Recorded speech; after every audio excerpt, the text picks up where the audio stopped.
2025 ay ating aalamin ang ilan sa mga ginagawa ng bawat pamilya dito sa camp meeting. Kaya naman meron kami na family spotted at ating tutunghayan kung paano sila mamuhay o kaya naman ay makiisa sa camp meeting na ito. Watch this! Ito nga ang masasabing well-spent holiday, ang magsama-sama ang bawat pamilya sa presensya ng Diyos upang mas maging matatag at matibay ang ugnayan, pagmamahalan, pagkakaisa at lalong-lalo na ang pananampalataya sa ating Panginoon. Ito ang Living Like Jesus Family Camp 2025, handog ng Jesus is Our Shield Worldwide Ministries na naganap sa lugar ng 13 Martires City, Cavite sa God's Dwelling Place nito lamang Holy Week. Bago pa man nga magbukang liwayway noong araw ng Miyerkules ay dumagsana ang bawat pamilya sa nasabing lugar na nagmula pa sa iba't ibang bahagi ng bansang Pilipinas at ang iba naman ay nanggaling pa sa labas ng bansa o abroad, ika nga, makadalo lamang sa dakilang pagtitipon. Pagdating ng bawat pamilya sa tent area ay kanya-kanyang tayo ng kani-kanilang makukulay at naglalakihang mga tent upang dito manatili sa loob ng 3 araw. Pagkatapos nito, nang sumapit na ang paglubog ng araw, nagsama-sama kaagad ang bawat pamilya sa loob ng God's Dwelling Place Auditorium upang dito ay marinig agad ang kapahayagan ng lingkod ng Diyos para sa bawat pamilya. Kasama nga dito ang Desina and Manipon family na nagmula pa sa bayan ng Pampanga at Laguna na amin niyang nasubaybayan ang kanilang pakikisa sa camp meeting na ito. Nang sumapit naman ang pangalawang araw ay dito sinalubong ang bawat pamilya ng isang makalangit na tunog kasama ang isang matamis na pagdalaw ng presensya ng banal na Espiritu Santo.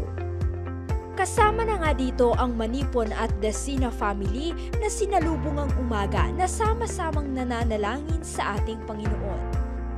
Matapos nga ang devotional ay muli silang nagsama-sama sa loob ng auditorium upang dito ay masaksihan ang langit sa lupang pagsamba at pagpupuri na pinangunahan ng mga Living Like Jesus worshippers. At syempre, hindi rin sila nagpahuli sa bawat pakikinig ng turo't aral ng mga lingkod ng Diyos patungkol sa bawat pamilya, pagtanggap ng kaluwalhatian ng Diyos at pagpupuri kasama ang mga lingkod ng Diyos at ang Living Like Jesus families.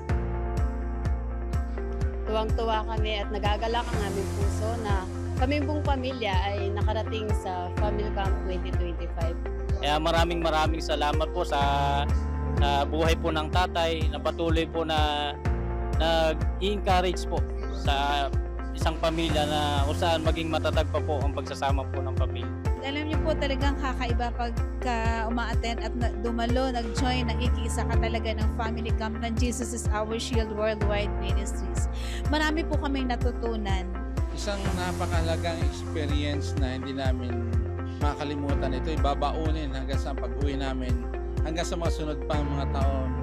Ang tunay at wagas na pagmamahalan ng buong pamilya, pagkakaunawaan, pagtutulungan, at ito po ay pamumuhay po ng pamilya hanggang sa aming mga kabubuhay. At salamat sa muli na pinalala ng Lord sa pamamagitan ni Tatay ang pamumuhay ng standard ng Panginoon sa Kristo. Tunay nga na hindi ito kayang tumbasan ng kahit na anumang salapi o pagtitipon katulad na lamang ng mga family gatherings o outings kumbaga.